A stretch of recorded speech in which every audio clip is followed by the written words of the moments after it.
Hello and welcome to my channel students. आज हम पढ़ेंगे ट्रिग्नोमेट्री। तो ट्रिग्नोमेट्री शुरू करने से पहले मैं आप लोगों को बता दूं कि ट्रिग्नोमेट्री से इजी और कोई टॉपिक क्लास टेंथ के सिलेबस में नहीं है। मतलब ये क्लास टेंथ का सबसे इजी टॉपिक होता है और स्कोरिंग भी होता है। तो इसको ध्यान से पढ़िएगा। एक बार यहाँ पढ़िए और एक बार आप रिवीजन करिएगा जब एग्ज़ाम आएगा। उससे पहले उसके बीच में इसकी ज़्यादा ज़रूरत नहीं पड़ेगी। ठीक है, चलिए शुरू करते हैं। ट्रिग्नोमेट्री होता क्या है? ट्रिग्नोमेट्री होता है study of relationship between length of sides and angles of triangle. Trigonometry होता है किसी भी ट्रायंगल, और सब किसी भी ट्रायंगल की बात नहीं होगी। यहाँ पे जो ट्रायंगल होगा वो राइट एंगल ट्रायंगल होगा। राइट एंगल ट्रायंगल्स के साइड्स और एंगल के बीच में जो रिलेशनशिप है वही हमें ट्रिग्नोमेट्री में मालूम चलता है। ठीक है, उसी के बारे में हम अध्ययन करते हैं। अब राइट एंगल ट्रायंगल क्या होते हैं? राइट एंगल ट्रायंगल वो होते हैं जिसमें एक एंगल जो है वो 90 डिग्री का होता है, बाकी दोनों कुछ भी हो सकते हैं। जैसे कि यहाँ पर ये 90 डिग्री है और ये दोनों, इन दोनों का सम 90 डिग्री होगा और ये अकेला 90 डिग्री है। फिर इसमें भी ये एक 90 डिग्री है और इन दोनों का सम इन दोनों का जोड़ 90 डिग्री होगा। ठीक है, राइट एंगल ट्रायंगल में एक एंगल 90 डिग्री का होगा। अब 90 डिग्री के सामने जो साइड होगा उसे हम बोलेंगे हाइपोटेनस। ठीक है, और जो एंगल हम सपोज करेंगे, जिस एंगल की वैल्यू हमें निकालना होगा, जो क्वेश्चन में होगा, मान लेते हैं वो एंगल यहाँ पे थीटा है, तो थीटा के सामने हमेशा परपेंडिकुलर होगा। परपेंडिकुलर देख लेते हैं कैसे लिखा जाएगा। परपेंडिकुलर, ये है परपेंडिकुलर। परपेंडिकुलर को हम हाइट भी कहते हैं और एल्टीट्यूड भी कहते हैं, तीनों नाम है इसका। फिर दो साइड हो गए, बचा तीसरा साइड। जो तीसरा साइड बच गया वो है हमारा बेस। ठीक है, यहाँ लिखा हुआ है। ऐसे ही इसमें 90 है, 90 के सामने ये हाइपोटेनस हो गया। फिर मैंने थीटा अब इसको मान लिया, तो थीटा के सामने क्या होता है? परपेंडिकुलर। परपेंडिकुलर को हाइट भी कहते हैं और एल्टीट्यूड भी कहते हैं। बचा तीसरा साइड, ये हो गया हमारा बेस। अब राइट एंगल ट्रायंगल में एक और थ्योरम लगता है, उसका नाम है पाइथागोरस थ्योरम। पाइथागोरस थ्योरम क्या कहता है कि जो हाइपोटेनस होता है उसका square is equal to perpendicular square plus base square. Means hypotenuse square और बाकी बचे दो साइड के स्क्वायर का सम। ठीक है, 90 के सामने हाइपोटेनस आप आसानी से ढूंढ लेंगे, तो हाइपोटेनस का स्क्वायर कर देना है इक्वल टू बाकी बचे दो साइड, ये इनका स्क्वायर करके अलग अलग और उनको हम जोड़ देंगे, तो ये दोनों वैल्यू क्या आएगा? इक्वल आएगा। यही पाइथागोरस थ्योरम कहता है। अब हम चलते हैं ट्राइग्नोमेट्रिक फंक्शंस पे। तो बच्चों, जो ट्राइग्नोमेट्रिक फंक्शंस होते हैं वो कुल 6 टाइप के होते हैं। जैसे कि पहला है साइन थीटा। साइन थीटा का वैल्यू होता है perpendicular upon hypotenuse. Perpendicular, P for perpendicular है, एच फॉर हाइपोटेनस है। ठीक है, कॉस थीटा का वैल्यू होता है बेस अपॉन हाइपोटेनस, ये B for base, base upon hypotenuse. Tan theta होता है परपेंडिकुलर अपॉन बेस, या फिर टेन थीटा का फॉर्मूला होता है sine theta upon cos theta.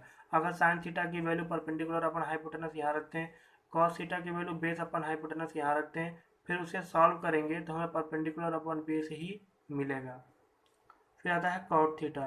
Cot theta जो होता है वो टेन थीटा का रेसिप्रोकल होता है। देखो यहाँ पर टेन थीटा का रेसिप्रोकल कर दिया हमने, तो वो क्या है? कॉट थीटा है। अब टेन थीटा का रेसिप्रोकल है तो यहाँ इसका भी रेसिप्रोकल हो जाएगा, तो कॉस थीटा ऊपर साइन थीटा नीचे, कॉस थीटा ऊपर साइन थीटा नीचे। अब इसका भी रेसिप्रोकल हो जाएगा, बेस ऊपर हो जाएगा, परपेंडिकुलर नीचे आ जाएगा। फिर आता है सेक थीटा। सेक थीटा जो होता है वो कॉस थीटा का रेसिप्रोकल होता है। देखो कॉस थीटा का रेसिप्रोकल हो गया, तो यहाँ पे बेस अपन हाइपोटेनस था, यहाँ पे क्या आ जाएगा? हाइपोटेनस अपन बेस आ जाएगा, रेसिप्रोकल हो जाएगा। कॉसिक थीटा जो होता है वो वन अपॉन साइन थीटा होता है, यानी कि साइन थीटा का रेसिप्रोकल क्या होता है? कॉसिक थीटा होता है। साइन थीटा है परपेंडिकुलर अपॉन हाइपोटेनस, तो कॉसिक थीटा क्या हो जाएगा? कॉसिक थीटा हो जाएगा हाइपोटेनस अपॉन परपेंडिकुलर। अब हम देखेंगे trigonometric ratios of some particular angles. कुछ पार्टिकुलर एंगल्स के हम ट्राइग्नोमेट्रिक रेशियोज देखेंगे। पार्टिकुलर एंगल जैसे कि 0 डिग्री, 30 डिग्री, 45 डिग्री, 60 डिग्री, 90, 120, 135, 150, 180, 210, ऐसे ही 360 तक। ठीक है, तो हमें पढ़ना कहाँ तक है? सबसे ज़्यादा हमें प्रीफर करना है 90 तक पढ़ना है। उसके बाद मैक्सिमम टू मैक्सिमम 180 तक पढ़ना है आपको क्लास 10 के लिए। उसके बाद आपको एक्स्ट्रा नॉलेज के लिए आप उसके 12 पढ़ सकते हैं। ठीक है, अब हमें करना क्या है? सबसे आसान और सबसे बेस्ट जो मेथड है पढ़ इसे याद करने का, वो ये है कि आप 0 से लेके 90 तक की साइन थीटा का वैल्यू याद कर लीजिए। ठीक है, तो साइन 0 की वैल्यू होती है 0, साइन 30 का वैल्यू होता है 1/2, साइन 45 1/√2, साइन 60 √3/2, साइन 90 की वैल्यू होता है 1। ठीक है, उसके बाद बाकी सब वैल्यू इसी वैल्यू से आ जाएंगी। ठीक है, लेकिन उससे पहले हमें क्या जानना है कि ये जो साइन 0 है वो 0 क्यों आ रहा है, 30 पे 1/2 कैसे आ रहा है? तो इन सब चीज़ों के लिए हम देखते हैं। सबसे पहले हम देखते हैं कि 0 साइन 0 की वैल्यू 0 और साइन 45 की वैल्यू 1/√2 कैसे आ रहा है। तो देखो, ये हमारा राइट एंगल ट्रायंगल, ठीक है, ये है 90 डिग्री, ये है हाइपोटेनस, ये है परपेंडिकुलर और ये है बेस। ठीक है, हो गया। अब साइन थीटा का वैल्यू क्या होता है? साइन थीटा वैल्यू होता है परपेंडिकुलर अपॉन हाइपोटेनस। ये 0, इसकी वैल्यू 0 कब हो सकती है? इसकी वैल्यू 0 तभी होगी जब परपेंडिकुलर और हाइपोटेनस दोनों 0 हो। नहीं, इसकी वैल्यू 0 तब होगी, ठीक है, ये ऊपर वाला वैल्यू 0 हो जाए। ठीक है, ये ऊपर वाला अगर वैल्यू 0 हो जाए तो ये पूरी की वैल्यू हमें 0 मिल जाएगी। तो हम करेंगे क्या कि इसे लाइन को, ये परपेंडिकुलर वाला लाइन है, ठीक है, इसको हम हटाएंगे। इसको हटाने का केस क्या होगा? ये थीटा हमने माना था इसको, ठीक है, इस थीटा को हमें क्या देना है? 0, क्योंकि अभी थीटा की वैल्यू 0 है। तो जब थीटा की वैल्यू 0 हो जाएगी, इसका मतलब क्या होगा? ये जो लाइन है, ठीक है, सॉरी, ये जो लाइन है, ये वाली लाइन, ये धीरे धीरे ख़त्म होता जाएगा। ठीक है, ये जो लाइन है वो ख़त्म हो जाएगा। ये परपेंडिकुलर वाला लाइन, सिर्फ बेस और हाइपोटेनस वाला लाइन बचेगा। तो ये जो हाइपोटेनस वाला लाइन है, ये कहाँ आता जाएगा? इधर की तरफ चला आएगा। यानी ये जो 0 एंगल है, ये इस और ये लाइन के बीच में एंगल है। अब 0 एंगल का मतलब क्या हुआ? ये और ये लाइन एक दूसरे के ऊपर है, ये लाइन दोनों ऐसे हो गई हैं, दोनों एक दूसरे के ऊपर हो गई। यही बेस हो गया है और यही हाइपोटेनस भी हो गया है, तभी तो 0 होगा। तो ये क्या होगा? हाइपोटेनस बेस के ऊपर ही आ जाएगा। तो ये ऐसे बन जाएगा, बेस और इसी के ऊपर हाइपोटेनस, हाइपोटेनस भी बेस भी, और परपेंडिकुलर क्या हो जाएगा? 0 हो जाएगा। यानी कि बेस और हाइपोटेनस दोनों क्या हो जाएंगे? वो बराबर आ जाएंगे, करीब करीब दूसरे के ऊपर ही आ जाएंगे। तो ये क्या हो गया? बराबर भी हो सकते हैं और हाइपोटेनस बड़ा भी हो सकता है। हाइपोटेनस एक्चुअली बड़ा ही होगा, बराबर तो नहीं होगा। तो हाइपोटेनस बड़ा हो जाएगा, लेकिन दोनों एक ही लाइन पर होंगे, जो कि 0 होगा। लेकिन और परपेंडिकुलर क्या हो जाएगा? इस हिसाब से 0 हो जाएगा। साइन थीटा क्या होता है? Perpendicular upon hypotenuse. तो साइन 0 क्या हो जाएगा? साइन 0 पे परपेंडिकुलर क्या हो गया? 0 हो गया। हाइपोटेनस की कुछ भी वैल्यू हो, तो अगर हम 0 को किसी भी वैल्यू से डिवाइड करते हैं तो उसका आंसर क्या आता है? 0 आता है। तो साइन 0 की वैल्यू यहाँ से हमें 0 मिल गया। अब हम साइन 45 की वैल्यू देखते हैं। ये हमारा 90 डिग्री राइट एंगल ट्रायंगल, 90 के सामने हाइपोटेनस। अब इसे हम थीटा मान लेते हैं। तो थीटा की वैल्यू को 45 पे देखना है हमें, 0 हो गया 45। तो थीटा इजक्वल टू जब 45 हो जाएगा, ये 90 है, ये 45, तो ये कितना आएगा? ये भी तो 45 आएगा। ठीक है, क्योंकि इसका और इसका सम 90 डिग्री होता है। तो ये 45, तो ये भी 45 हो गया। अब किसी भी ट्रायंगल में जब दो एंगल इक्वल हो जाएंगे, तो इक्वल एंगल के सामने क्या होता है? इक्वल साइड होता है। तो 45 के सामने बेस है, इस 45 के सामने परपेंडिकुलर है। यानी कि परपेंडिकुलर और बेस दोनों इस केस में इक्वल हो गए, और इसको हम मान लेते हैं ए, स्मॉल ए। अब हम पाइथागोरस थ्योरम लगाएंगे। तो हाइपोटेनस स्क्वायर इक्वल टू क्या होता है, perpendicular square plus base square equal to A square plus A square, ये हो जाएगा 2a स्क्वायर। ठीक है, फिर हाइपोटेनस क्या हो जाएगा, √2a स्क्वायर, ये बचेगा √2a स्क्वायर, और यहाँ पर रूट लगाया तो स्क्वायर और रूट कैंसिल हो जाएंगे, बचेगा सिर्फ a। तो हाइपोटेनस कितना आ गया, √2a।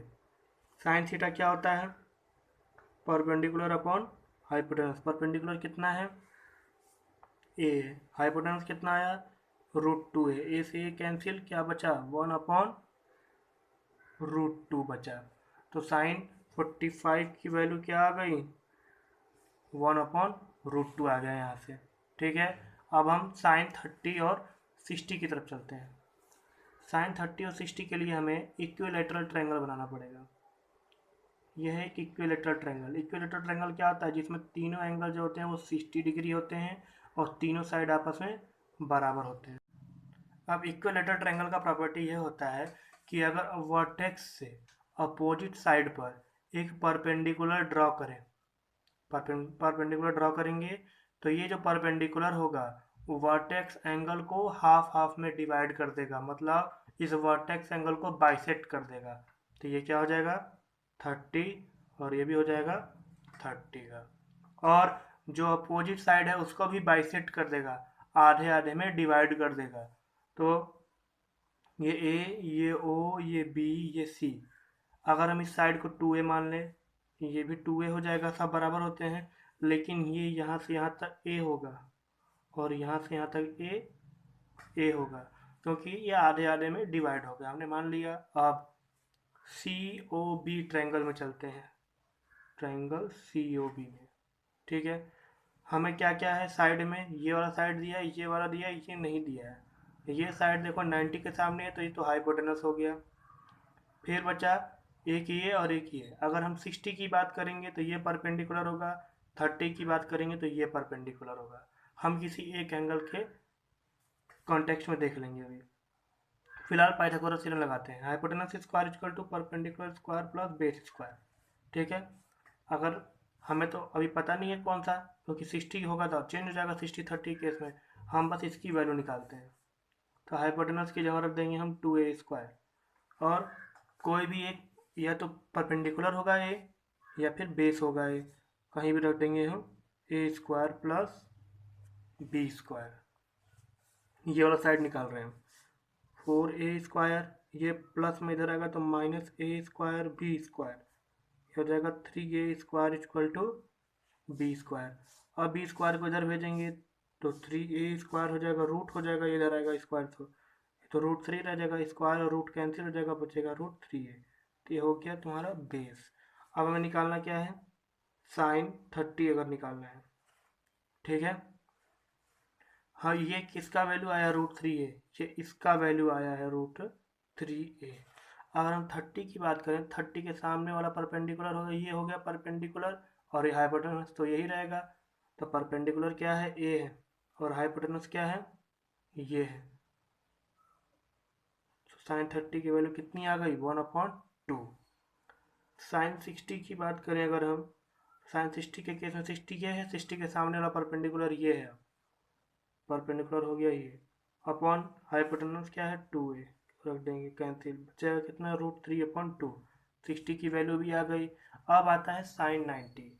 तो साइन 90 जो होता है, किसी भी एंगल का जो 90 डिग्री होता है वो निकालना बड़ा ही कॉम्प्लेक्स होता है। क्यों, क्योंकि किसी भी ट्रायंगल में एक ही 90 डिग्री हो सकता है, दो तो हो नहीं सकता। जैसे कि ये एक राइट एंगल ट्रायंगल है, ये सारा केस राइट एंगल ट्रायंगल में चलेगा, तो एक तो 90 डिग्री पहले से ही है, दूसरा 90 डिग्री इसमें हो ही नहीं सकता, क्योंकि तीनों एंगल का सम कितना होना चाहिए, 180 होना चाहिए, वो 180 होना चाहिए, और कोई भी एंगल इसमें से 0 नहीं होना चाहिए, तो वो ट्रायंगल होगा। तो जब दो ही एंगल का सम 180 हो जाएगा, तीसरा 0 हो गया, तो ये ट्रायंगल तो हुआ ही नहीं। इसे थोड़ा 90 का निकालना कॉम्प्लेक्स होता है, तो तुम 90 का याद कर लो कि साइन 90 की वैल्यू जो होती है वो 1 होती है। तो चलो अब देखते हैं, हम अपना आगे चलते हैं।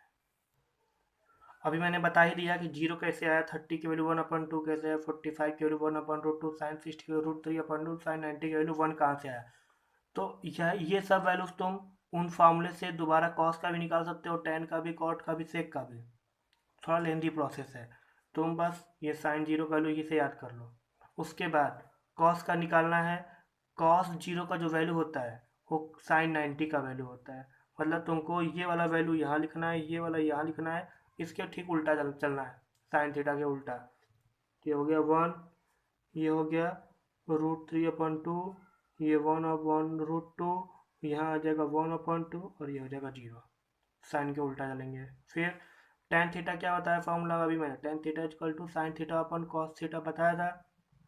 साइन अपन कॉस कर लेंगे, साइन को कॉस से डिवाइड करेंगे तो 0 को 1 से डिवाइड करेंगे, क्या आ जाएगा 0 ही तो आएगा। इसको 1/2 को √3/2 से डिवाइड करेंगे तो 1/√3 आएगा। ये दोनों सेम है, डिवाइड करेंगे तो 1 आएगा। √3/2 को 1/2 से डिवाइड करेंगे तो क्या मिलेगा, √3 मिलेगा। अब 1 को 0 से डिवाइड करेंगे। अब किसी भी नंबर को 0 से जब भी डिवाइड करेंगे तो वहाँ पे इनफाइनाइट आता है। या तो आप इनफाइनाइट लिख लें या फिर आप नॉट डिफाइंड लिख लें, दोनों सेम है। फिर कॉट थीटा, टेन थीटा को उल्टा करके लिख दो, ठीक है। या तो टेन थीटा को देखो उल्टा करके लिख देंगे ऐसे ही। और दूसरा क्या है, कॉट थीटा जो होता है वो टेन थीटा का रेसिप्रोकल होता है, तो आप तुम इसे रेसिप्रोकल करके भी कर सकते हो। तो जीरो का रेसिप्रोकल क्या होगा, 1/0। 1/0 का जो इन्फाइनाइटी होता है, इसका रेसिप्रोकल करेंगे तो न्यूमिनेटर डिनोमिनेटर चल जाएगा, डिनोमिनेटर न्यूमिनेटर पर जाए तो √3 ऊपर हो जाएगा, 1 नीचे होगा तो √3 हो जाएगा। यहाँ पे भी वैसे ही इसको रेसिप्रोकल करे कर लेंगे। फिर सेक थीटा, सेक थीटा जो होता है वो कॉस का रेसिप्रोकल होता है ना, तो इसका रेसिप्रोकल करेंगे तो 1 का रेसिप्रोकल तो 1 ही होगा।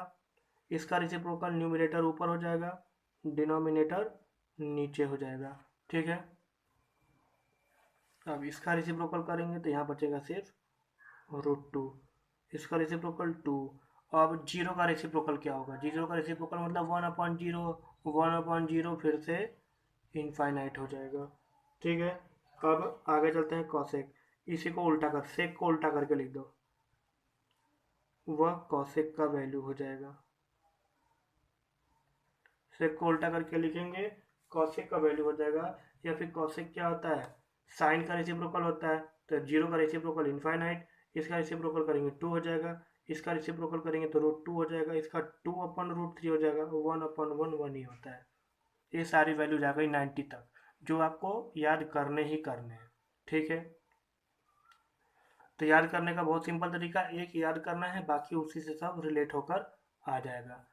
अब हमें अगर 120 से लेकर 180 तक का वैल्यू निकालना है, जो कि ये भी ज़रूरी है, तो इसकी वैल्यू हम कैसे निकालेंगे। तो इसकी वैल्यू निकालने का भी बहुत ही आसान तरीका है। ये जो 60 का वैल्यू है वो 120 का वैल्यू होता है,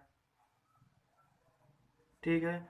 45 वाला इसका वैल्यू होगा, 30 वाला इसका वैल्यू होगा, और ये यहाँ आ जाएगा। वैसे ही इसको भी ऐसे ही लिख देंगे,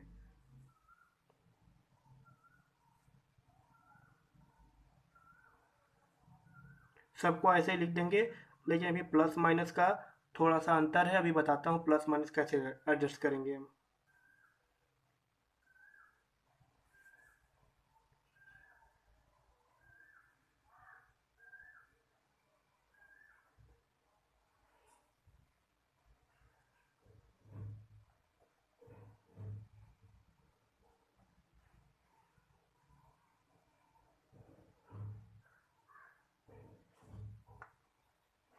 अब सबको लिख दिया मैंने। अब तुम्हें प्लस माइनस एडजस्ट करना है, वो कैसे होगा उसे देखने के लिए हम आते हैं अपने कोऑर्डिनेट्स पर। कोऑर्डिनेट में हमें पता है कि ये फर्स्ट क्वाड्रेंट होता है, ये सेकंड होता है, और ये थर्ड और ये फोर्थ। और हमें चलना कैसे है, एंटी क्लॉकवाइज। देखो एंटी क्लॉकवाइज चल रहे हैं, 12 से 11, 11 से 10, 10 से 9, घड़ी के उल्टा चल रहे थे, एंटी क्लॉकवाइज हमें चलना है, ठीक है। फर्स्ट क्वाड्रेंट में सभी ट्रिग्नोमेट्रिक फंक्शन पॉजिटिव होते हैं। सेकेंड क्वाड्रेंट में साइन और कॉसेक पॉजिटिव होते हैं। थर्ड वाले में टैन और कॉट पॉजिटिव होते हैं। और फोर्थ वाले में कॉस और सेक पॉजिटिव होते हैं, ठीक है। ये होता है 0 डिग्री शुरुआत होता है, ये 90 डिग्री, ये 180 डिग्री, ये 270 डिग्री, ये फिर से यहाँ पे 360 डिग्री पे ख़त्म हो जाता है, ठीक है। अब 0 से लेकर 90 तक सभी पॉजिटिव हैं, इसीलिए मैंने यहाँ पर किसी भी प्रकार का साइन का चेंज नहीं किया है, सब पॉजिटिव 0 से लेकर 90 तक। लेकिन 90 से लेके 180 तक क्या पॉजिटिव है? सिर्फ साइन और कॉसेक। सेकेंड क्वाड्रेंट में साइन और कॉसेक पॉजिटिव है, तो साइन का जो भी वैल्यू रहेगा पॉजिटिव में, कॉसेक का जो भी वैल्यू रहेगा पॉजिटिव में, बाकी सबका वैल्यू निगेटिव में आना चाहिए। तो बाकी सबके लिए हम निगेटिव दे देते हैं साइन। जीरो तो निगेटिव पॉजिटिव होता नहीं है, ना ही इनफाइनाइट निगेटिव पॉजिटिव होता है। कॉसेक के लिए हम निगेटिव नहीं देंगे, ठीक है। इसी तरह अगर आपको 210 का निकालना हो, 240 का निकालना हो, उसके आगे की जितने भी वैल्यू निकालनी होंगी वो सब ऐसे ही निकल जाएगा, ठीक है।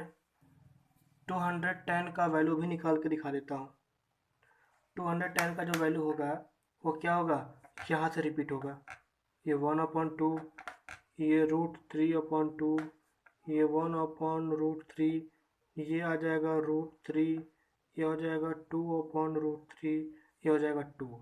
अब 210 कहाँ आएगा? 210 जो 180 और 270 के बीच में आएगा। ये क्या है? थर्ड क्वाड्रेंट, 10 और कॉट पॉजिटिव है, बाकी सब निगेटिव।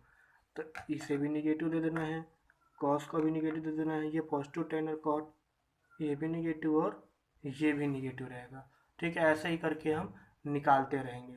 अब अगर आपको ये याद करना है कौन से क्वाड्रेंट में कौन सा पॉजिटिव रहेगा, तो उसको याद करने का तरीका, add sugar to coffee. A for all, S for sine, T for tan, C for cos, है वैसे ही। तो ऐसे ही इस फॉर्म में भी आप याद कर लेंगे तो ये आपको याद रहेगा। और अगर क्वाड्रेंट अगर समझ में आ गया तो ये सारे वैल्यूज आप 360 तक बना लेंगे बहुत ही ईजिली। तो उम्मीद करता हूँ कि ये सारा वैल्यूज आपको समझ में आ गया होगा, निकालना आ गया होगा। इसको आप थोड़ा मेहनत करिए, याद कर लीजिए। और इसका सेकंड पार्ट भी आएगा, क्योंकि अभी ये कंप्लीट नहीं हुआ है पूरा फॉर्मूला, ठीक है। तो इसके सेकंड पार्ट में हम ट्राइगोनोमेट्रिक आइडेंटिटीज और कुछ फॉर्मूलेज के बारे में पढ़ेंगे, ठीक है। और अगर इसी के साथ आप नए हैं तो मेरे चैनल को लाइक और सब्सक्राइब जरूर कर दें, और अगर आप पुराने हैं तो बेल आइकन को जरूर दबाएं। थैंक्स फॉर वॉचिंग, धन्यवाद।